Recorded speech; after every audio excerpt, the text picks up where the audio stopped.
मेरे घर में घुसने की हिम्मत कैसे हुई? अफसोस है तुम पर।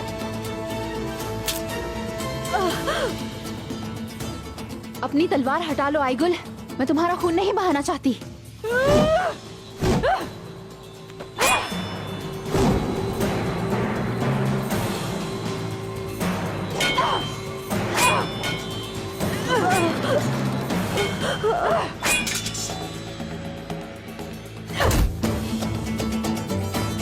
क्या सोचा था भाग गई मैं? तुम लोगों से डर के कभी भी नहीं जाने वाली थी मैं।